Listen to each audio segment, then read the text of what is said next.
We have a very special Ike Gauntlet World's Toughest Towing Test for you, because Case, who is behind the camera, and I are going to run this all-new 2022 Toyota Tundra up and down the World's Toughest Towing Test, and we're going to show you transmission temperatures, different tow haul modes, tow haul and tow plus, show you exactly how the truck behaves, towing 8,100 pounds. So Case, what do you say? Should we jump in?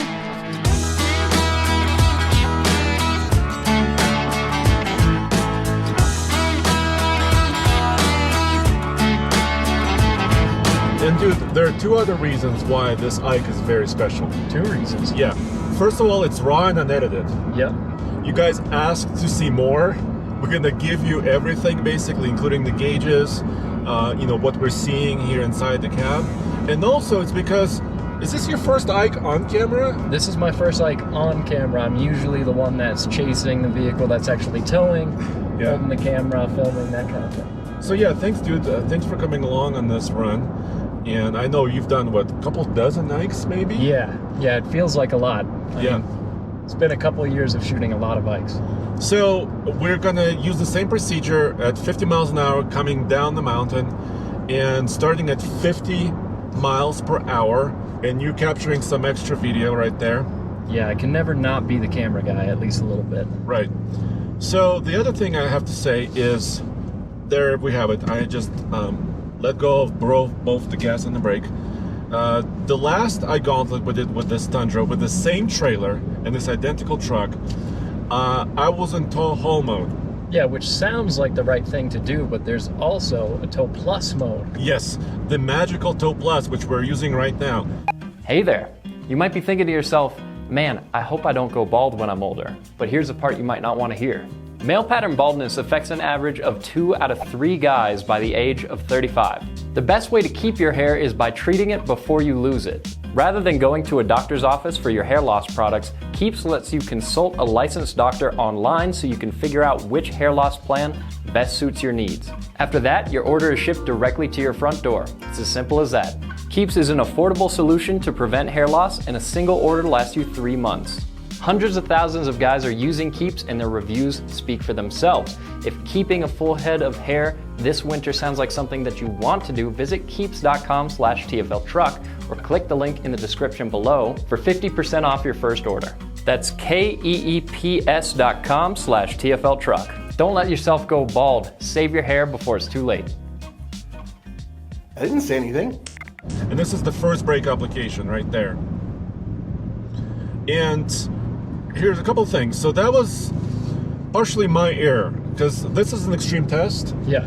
We need to use the most extreme towing mode. Yeah, and tow plus is a little bit more aggressive than the standard tow haul mode, so hopefully the engine braking will help reduce how many brake applications that we have. So the previous generation Tundra had 7 brake applications on the way down. Yep. And then this one, when we tested it in the regular tow haul mode, was 6, right? Yeah, and we'll see exactly what that happens. It did downshift a couple times, but this is my second brake application already. So let's see if it behaves any differently now.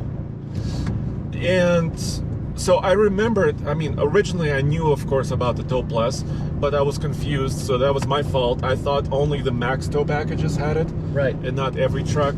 But apparently, basically, most trucks with the tow package, the new Tundras, have that mode. So that was my bad. That's why we're kind of doing this again. But we're also going to show you guys the transmission temps, right?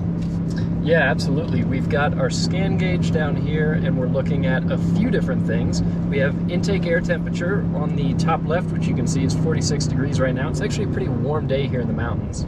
You can also see our speed. So Andre just got on the brakes again. That's our third brake application. Yeah. And then in the top right, we've got the transmission fluid temp, which right now is 204. We are going downhill. And also the water temp, which is 173 degrees at the moment. Yeah, and here's what, so I've been towing on this mountain, this Ike Gauntlet I-70 stretch from Eisenhower Johnson's tunnels down to Dillon and Silverthorne for about 20 years, because before TFL truck, I also had my boat. And when I was towing my boat with my diesel Duramax truck, back in the day, I knew that the transmission can actually heat up going downhill too, because it's actually doing some work. So there was a big controversy around the transmission cooler going away from the previous Tundra, and that's a question that I've seen come across our email at Ask@TFL Truck a lot. So that's something that I think people are interested to see. So does this new generation have the transmission cooler? Yes, but it's not a typical kind of an old school transmission cooler that looks like a radiator. Right. It's a different style. It's on the passenger side. It's very hard to see, but we'll try to show it to you in a different shot. So it's not as huge, but it is there. I walked over it and talked about it with the chief engineer and some other engineers at Toyota. So this is, I believe, my 5th brake application. Right there. And I'm trying to go as close to 50, between 50 miles per hour to 60 as possible. Sometimes I go to about 48, 49 miles per hour. I'm just trying to, we all make mistakes. Yeah. So just by seat of the pants feel, does it seem like our Tow Plus mode is doing anything different from the last time we tested it in the regular tow haul? No, it does not right now. Okay. So, like I said, last time it was 6 brake applications. We haven't changed anything. Nathan and I ran it last time. You and I are running it this time. Same trailer, same truck. And the RPM is at around 4,000, as you can tell. And at this lower part, it's doing a little bit better, but this is a 7% grade. This is why it's the world's toughest towing test. It's because, I have to hit it again. That's number 6. Yeah, what makes it such a great test is that these steep hills really challenge these trucks a lot, and especially braking performance is really important because obviously you want to be able to slow down. This is a terrifying road for a lot of semi-truck drivers because Yes. if you miss a downshift, you can end up at a point if you're fully loaded where your brakes won't be able to stop you. So that's not quite as much of an issue usually on a non-commercial vehicle towing a car hauler like what we're doing right now, but it's still really good to know that you're not going to have to rely too much on your brakes, that the truck is going to be able to do some slowing down with the engine, transmission, and not just roast your brakes. Yeah, you don't want to have a runaway situation like the runaway truck ramp we're just going by. Yeah. And basically what they teach in CDL school, commercial driver license, dude, I'm shocked. I have to hit it again. That's number 7. That doesn't make any sense. Anyway, what I was saying about CDL school, the speed that most diesel semi-trucks go up the mountain should be about your same speed you're going down the mountain. That's kind of the rule of thumb. So if you're going about 30 miles per hour on the way up, climbing heavy loaded, you should probably stay in the same gear and the same way coming down the mountain. So, and that will help you control your speed.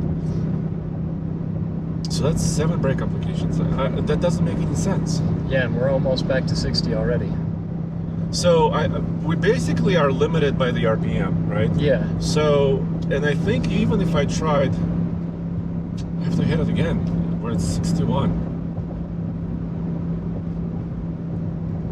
And we are getting towards the bottom of the mountain where it flattens out a little bit, and this is generally the section where even if a truck isn't performing as well higher up on the mountain, the engine braking will do more as it flattens out here. And so Totally.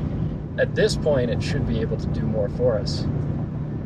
But that is surprising. So that was 8 brake applications. Transmission did not warm up almost any, right? Yeah, and that'll be more interesting to keep an eye on as we accelerate going back up the hill. But it is nice to see that coolers are still making their way into new trucks because, again, like we've said, especially here in the mountains, towing uphill, we can put these trucks through a lot of beating in terms of temperature. In the summer, we've had trucks that have overheated, and so it's good to have as much cooling as possible. It's a pretty necessary part of any truck that's going to do heavy towing, heavy hauling. So with tow haul mode, and I can show that to you now, there tow haul mode, last time we had 6 brake applications. Now in Tow Plus, which is supposed to be used for trailers over 5,000 pounds and above, we had slightly worse performance. Dude, I was expecting the same or better performance. I wasn't expecting Yeah. a higher number. Doesn't really seem to make jive sense. too much. But I think what's happening here, really, like I was saying, so the truck is limited by the RPM. I mean, if it had a higher red line, maybe it could downshift again, right? Yeah. But it couldn't. It didn't have quite enough RPM.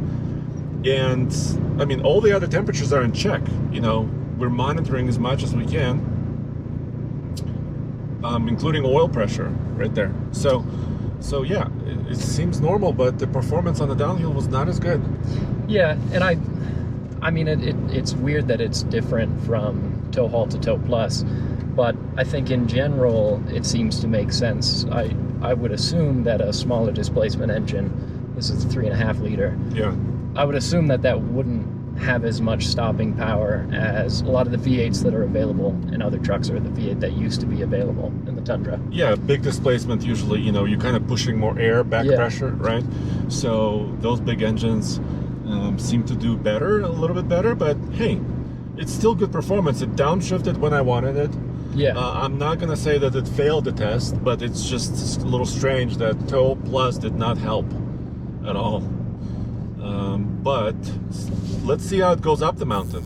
All right, so you saw the downhill portion. I want to show you some of the towing technologies that the Tundra has here, and also some great things and some not so great things. So first of all, let me start the truck. This is a limited TRD off-road model. That's why the stop button is red, because it's TRD off-road. And we were just towing, and as you can tell, after I restart the truck, it starts out in a normal driving mode, not tow haul mode. Here's how I can control it. I push tow haul, and it defaults to kind of a slightly more gentle tow haul mode. So if you want to switch it to tow plus, like we're using today, you spin the knob, and look, and then you can go to tow plus, and it tells you that right here in the center gauge cluster, and also that symbol comes up. So this is the mode we're using, but that's not super intuitive, because let's say, you know, I stopped at the gas station, I'm going cross country with a trailer, I turn the truck off, I turn the truck on, then I have to find my modes again. So that's not super intuitive. The trailer brake controller is cool, it's over here, but it's a little bit behind the steering wheel for me. But I can grab it, and in case of an emergency, do the override on trailer brakes. That's all good. The new Tundra has a trailer garage setting where you can define different trailers of different type. And I defined this as a utility trailer because I just wanted to go through the setup. It has blind spot monitoring. Length is automatic, and it determined that my trailer is, let me show you, it was showing also 27 feet after some driving. So that's really good features. And my gain is right here. When we were using gain of 5, it was a little too aggressive on this trailer, so I turned it down also to 4.5. And it says electric, heavy electric brake actuation. So that's all there.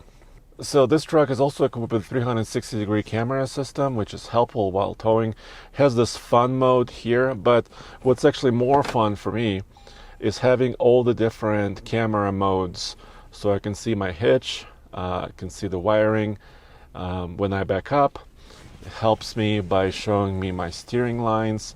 And then if I go into drive at very slow speeds, it will also show me what's ahead of me, my driving, once again, steering lines, and I can adjust it to different, like let's say I'm next to a curb. So a lot of different camera views, and I always welcome that.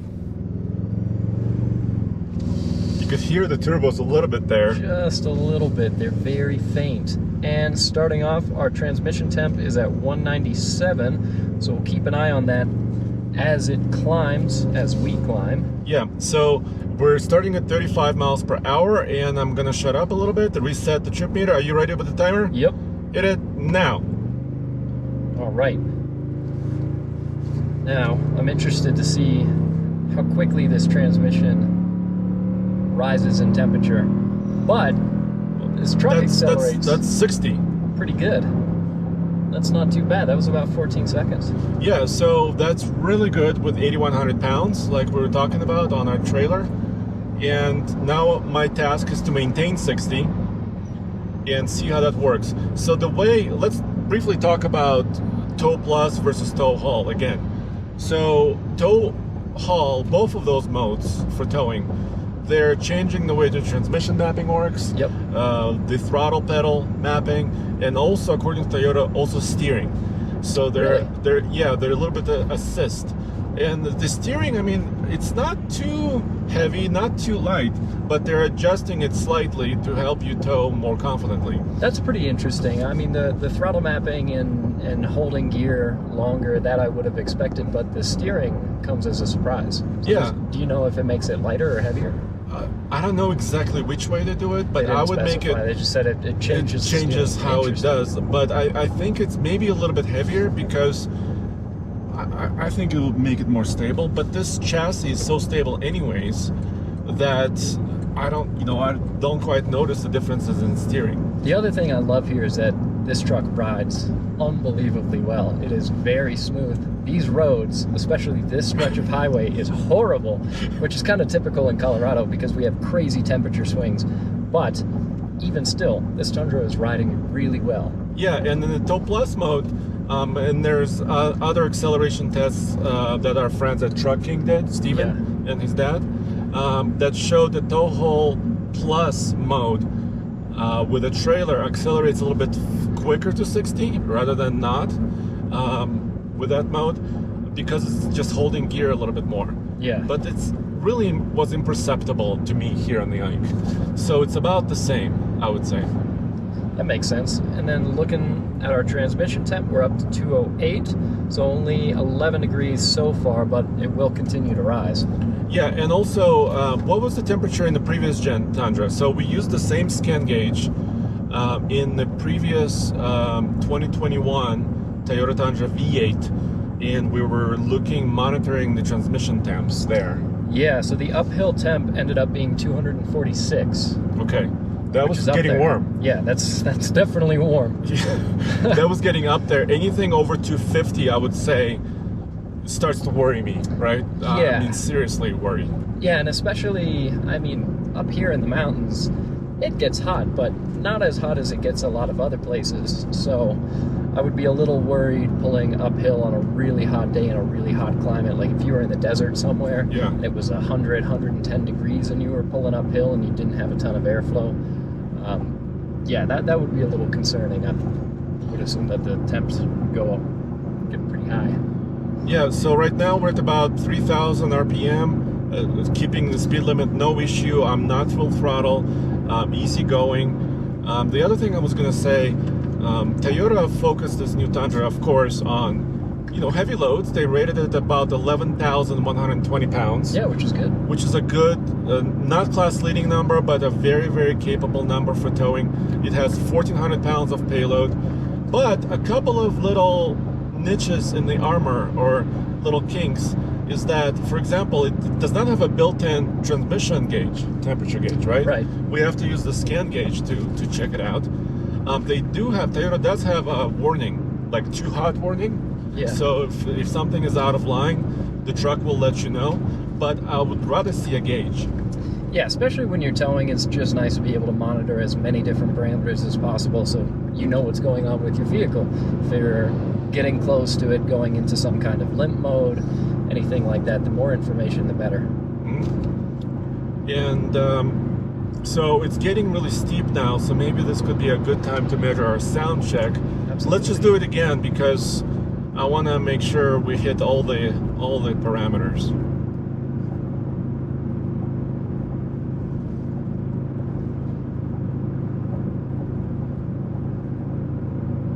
So it's not getting really any above 64 decibels, and it's averaging around 61, 62.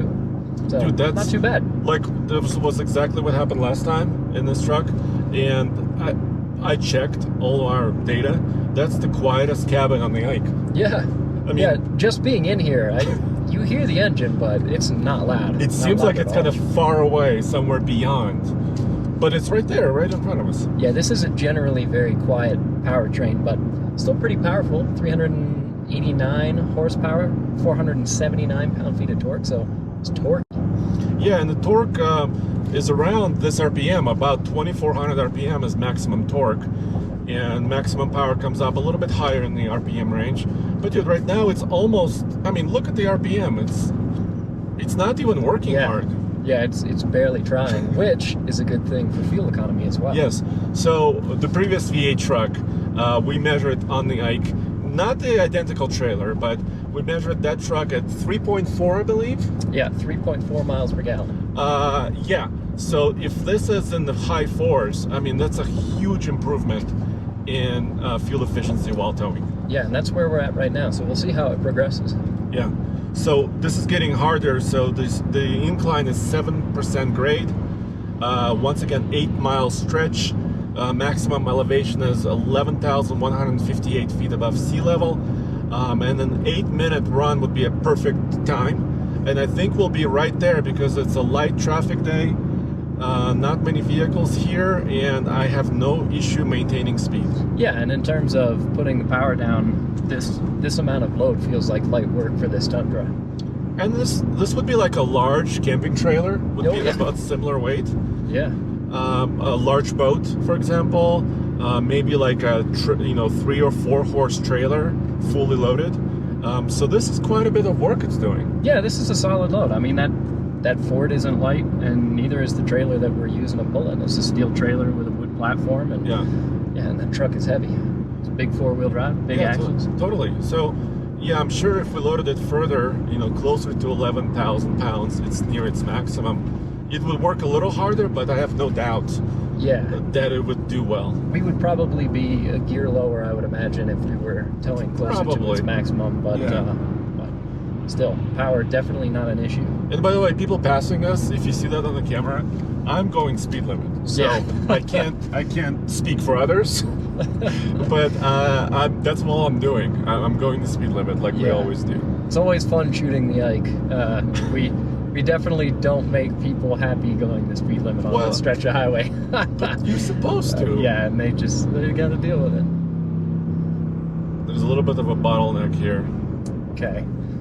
So you ready with stop. the timer? Yep. We can stop it a little early since we're getting slowed down here. Okay. And stopping the timer. Yeah. You got it? I mean, we're right at 8 minutes. We got slowed down a little bit there at the end, so it's, I would say, a perfect time.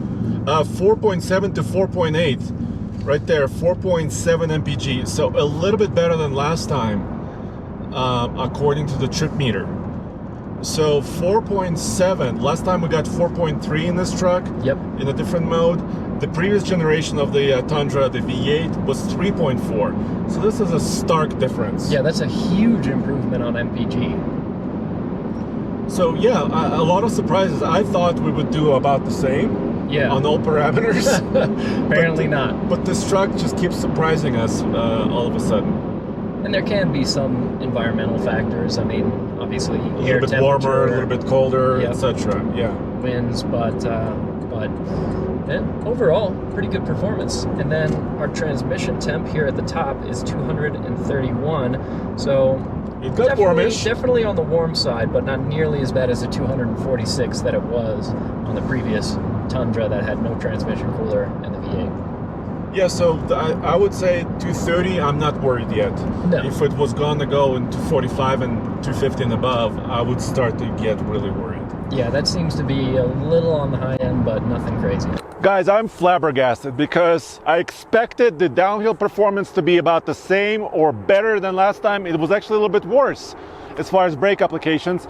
On the way up, the performance was a little bit better. Still good speed up the mountain within benchmark time, and a little bit better efficiency according to the trip meter than before, about 4.7 mpg. So if I was to judge and rate this Tundra based on this new Ike Gauntlet, I would still put it around 83, 84 total points out of 100, considering everything, including squat, mirrors, which are actually really great ride, etc., which is a really good result for this new truck.